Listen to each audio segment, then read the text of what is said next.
What's up, guys? EDA Talk Sports here, back with another video, and this time we're going to be covering the Man City versus Arsenal game.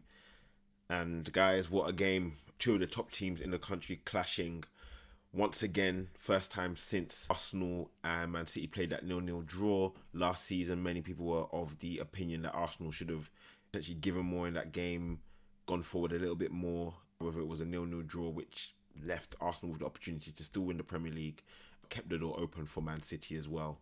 Going into this game, expectations were high for both teams, and we're going to be going through it in detail. As you can see, the game ended 2-2. It wasn't without its controversy, and some of the decisions probably left some unpleasant taste in the mouth of probably both sets of fans, but we'll go through it in detail. So kicking off the game, both teams were engaged. It seems like Arsenal were potentially a little bit more open than they normally are. Key thing from an Arsenal perspective, Ben White came out of the team, Timber moved to right back, Calafiori came in at left back, and the rest of the team was largely unchanged. Trossard, Havertz up top with Martinelli and Saka on the wing. Key thing to call out is obviously this is Calafiori's first start, and I think him potentially coming in probably quite cold was a key reason why Arsenal conceded the first goal. Calafiori gets pulled out of position. Savio beats him with a beautiful bit of skill. We'll talk about Savio a little bit later, but it showed the quality and consistency that he had in their game. As soon as Savio beat Calafiori, Gabriel gets pulled out of position. Partey is caught in between two players. Savio plays a beautiful ball into Haaland, who finishes the ball and the shot brilliantly. And again, it's looked like, oh, same old Arsenal. We're in the same position that we've seen previously. But Arsenal kept themselves in the game. Shortly before they actually got their reply, Rodri went down with an injury. It was quite suspicious how he got injured. There was not a major touch or impact on him. However, he went down and he seemed to be in a lot of pain. He came off, and again, it was Calafiori who was key and pivotal in the goal that Arsenal actually scored. Martinelli finding space down the wing after a foul on Thomas Partey. Arsenal take the free kick quite quickly. Kyle Walker's complaining that he's out of position. The referee hasn't given him enough time to get back into position.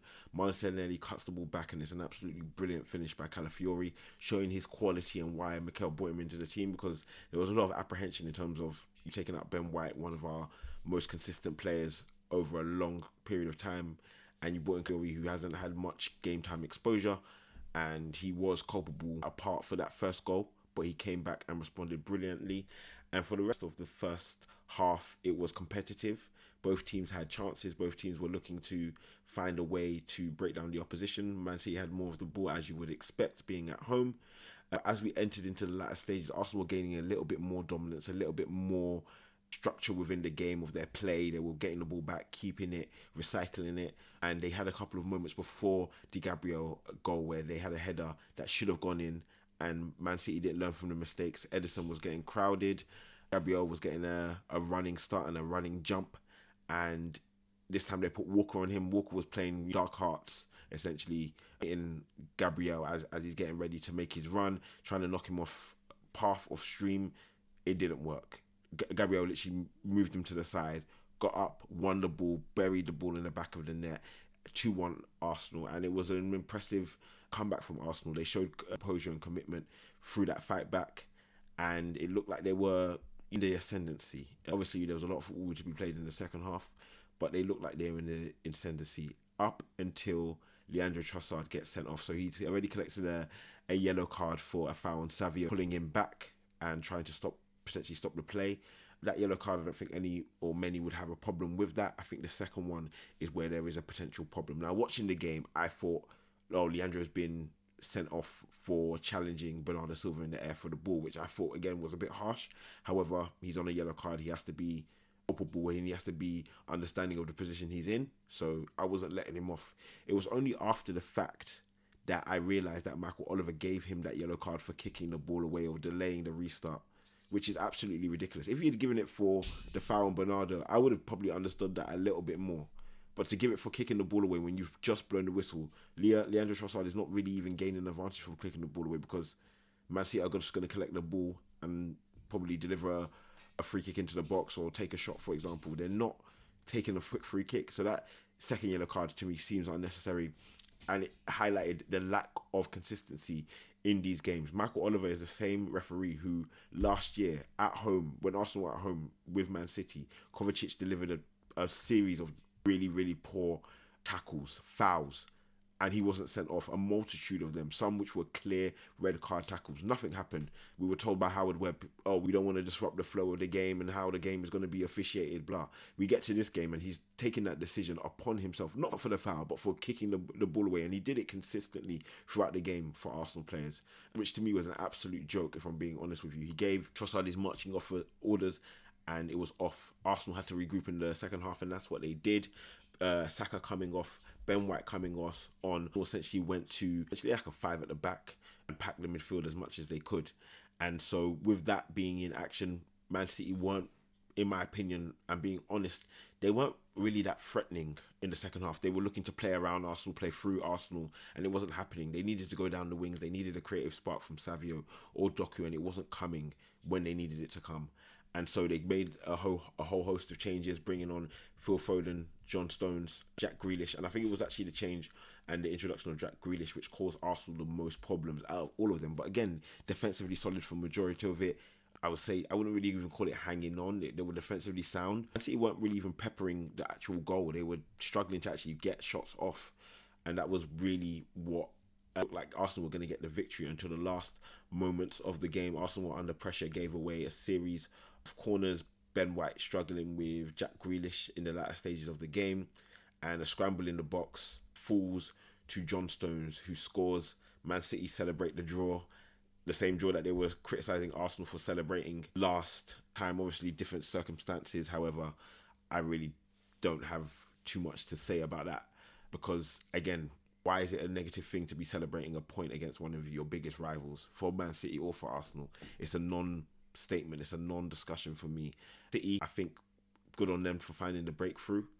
I would say after that, there was a couple bits of handbags. Haaland throwing the ball at Gabriel's head after he scored. You can see that Gabriel is under Haaland's skin. You wouldn't do that unless someone's under your skin, unless they've gotten under your skin. Even though he scored, Gabriel was still under his skin, and so the combination of dealing with him and Saliba was probably not enjoyable. That's off to David Raya, absolutely amazing performance through the 90 minutes, showing himself to be the quality goalkeeper he is. Calafiori scored the goal, decent performance, defensively looked a bit shaky at times. Gabriel, all round great performance, showed his quality, showed his hunger in back-to-back Premier League games. Saliba, I thought, was solid. I'm not really sure what Footmob's talking about there. Timber as well, absolutely solid. Just because you don't win the game and just because you haven't got much possession due to you being a man down doesn't mean you should get automatically low rating. Saliba was solid. Timber was solid. I was really happy with the back four in general. Saka put in a good shift for the time he was on. Didn't have the time to impact the game as much as he wanted to, but his delivery on those corners was absolutely immense. He got the ball right under Ederson and he couldn't deal with it. Thomas Partey, I thought, was really good defensively on the ball as well. Declan Rice, decent, put in a good shift. Not his greatest performance, but wasn't awful either. Martinelli, I've been criticising Martinelli for his finishing, but his all-round work rate and his performance was really good, to be honest with you. There were times in the second half where he got tired, didn't look himself, was losing the ball, was losing out to Walker. These things can happen, but I think for Arsenal, potentially making a sub a little bit earlier, getting some fresher legs on sooner, may have had a benefit, but probably not to the result. Kai Havertz and Trossard, will start with Kai Havertz, put in a great shift, caused trouble for Diaz and Akanji for most of the game, was an outlet at times. That's all you can ask for when, for majority of the game, you are down to 10 men. Trossard, again, I was going to really be quite harsh on him until I realised why he got that yellow card. I think, again, he puts himself in a position that he doesn't need to, but if you're giving it to him for time wasting or delaying the restart, ridiculous. If you're giving it from the foul, I don't really have too much of an argument on that, but that's not what he gave it for, and that's my issue. Haaland scored a goal. Good on him, he does what he does. Honestly, unlikable character in my estimation. Some of the things he was doing, you scored, your team scored, great, move on, celebrate with your teammates, but throwing the ball at an opponent's head because they've gotten under your skin, they've competed with you like not many centre-backs in the Premier League do, shows a little bit about your maturity, if I'm being honest with you. Doku, nothing performance really. Savinho, amazing. I love the guy. I love the way he performs. He's a creative spark on that wing. and he continues to show his quality coming into the team. I think it's 3 assists in 4 Premier League games for him. Bernardo Silva, apart from his antics on the pitch and continuously whining, it was a decent performance. Gundogan had a chance to score. Again, decent performance. Rodri went off early.